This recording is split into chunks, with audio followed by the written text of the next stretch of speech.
Hey guys, finally here, hope you're doing well.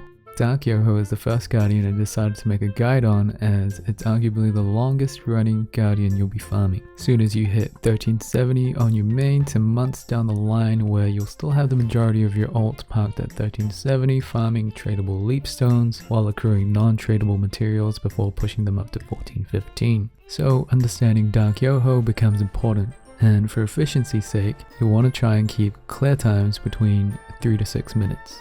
For my Guardian and Raid Guide videos, I want to make sure that players who are attempting the content for the first time, players who are still doing progression, and as well as veterans, come away from the video feeling as though they've gained something of value. I'll be covering key mechanics, basic attacks, and finally reactive methods to dodging attacks to keep DPS uptime high. With that out the way, let's begin. For this fight, you want to bring pheromone bombs, potions, destruction grenades, and flares. These items are not vital, but all of them contribute to increasing your party's clear speed.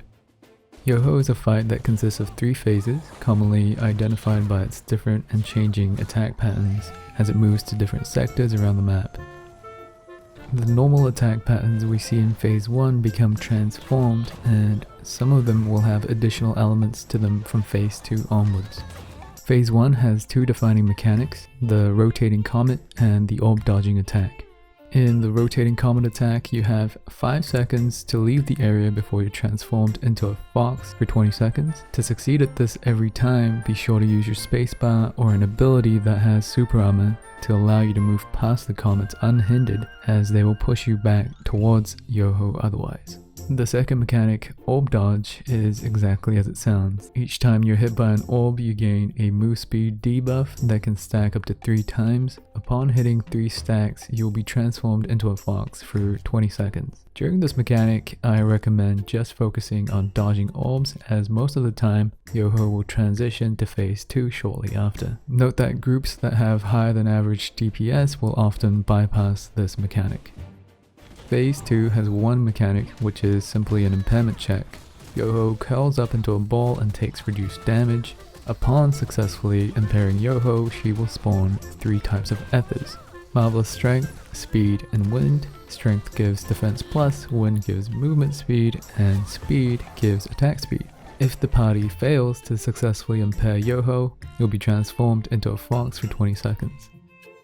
Finally, Phase 3 has 2 defining mechanics. During the tornado mechanic, Yoho starts to channel tornadoes that spiral in different directions around her. Players who are hit by a tornado will become imprisoned for 7 seconds. If they're not broken out within this time, they will be transformed into a fox for 20 seconds. An easy way to deal with this mechanic is to not be too close, but just within range of Yoho to see if a tornado is spawning in your direction, while keeping dodge maneuvers relatively short, as opposed to just trying to dodge a tornado from afar because they grow in speed as they project from Yoho. The second mechanic, one that is often overlooked, is the knockdown into part break mechanic. Yoho will enter a knockdown state and her tail will become vulnerable to part break. If the party succeeds in breaking her tail, Yoho loses her empowered state temporarily, exposing her to unmitigated damage from the party, as well as extending the knockdown state. Upon wake up, Yoho will always do a spinning tail attack. Melee should try to avoid this attack by stepping out for half a second after the wake up.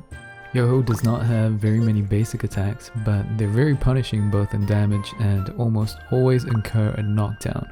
Additionally, it's important to practice watching the Guardian to find who in the party has aggro, as this will help you pre-position to re-engage and also avoid attacks that can seem somewhat random. Yoho will rotate these 2 different attacks with the same spinning animation. If the attack is a tail spin, players in her melee range will take moderate damage and be pushed back. If the attack is minion spawn, Yoho will spawn 2 minions that will continue to harass the party with flight attacks.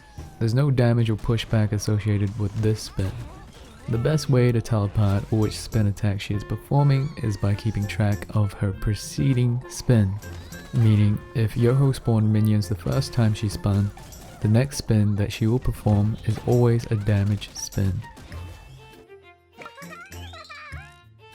In phase 1, Yoho summons a clone in front of her that will mimic her spin after a very brief delay.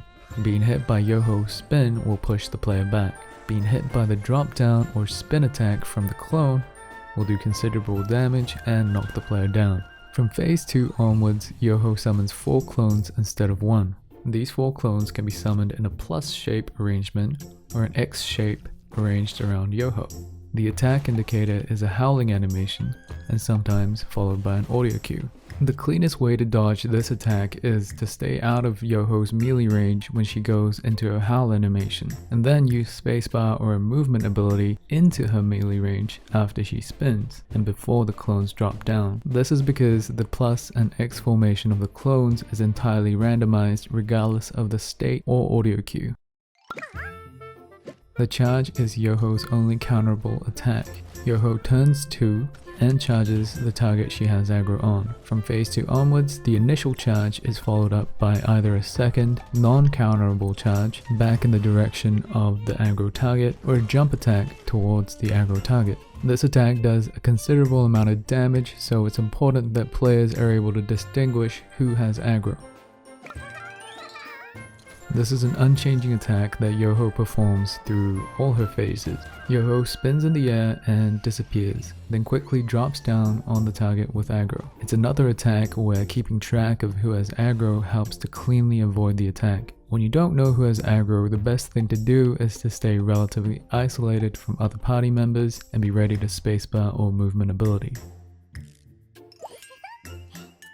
In phase 1, Yoho turns to the aggro target and fires off a volley of 2 fireballs in succession. From phase 2 onwards, she performs the attack once more. The attack indicator is her stretching her front legs while her tail fans out, and she digs her front paws before every volley. In a party setting, you should try to limit your movement as best as possible to allow for your party members to move away from her front.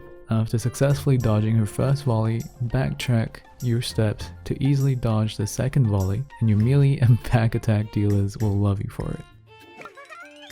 Yoho performs a Tailslap or a Tailstrike depending on the position of the aggro target. If the aggro target is directly behind her, Yoho will do a triangular Tailstrike. If the aggro target is in melee range but not directly in front or behind, she will do a Tailslap in either direction. You can easily dodge the Tailstrike by slightly moving left or right of Yoho if you're behind her, and you can also dodge the Tailslap by being directly behind Yoho.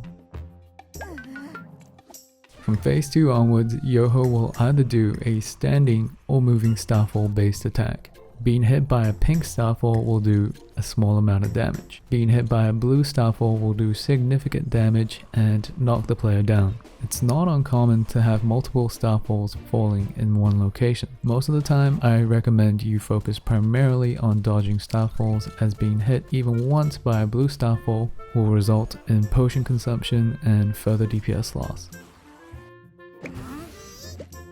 Yoho fires off 5 to 6 random fireballs, 2 to 3 of which will be in the general direction of the aggro target. Yoho fires off 3 to 4 random flame patches, 1 of which will be in the general direction of the aggro target.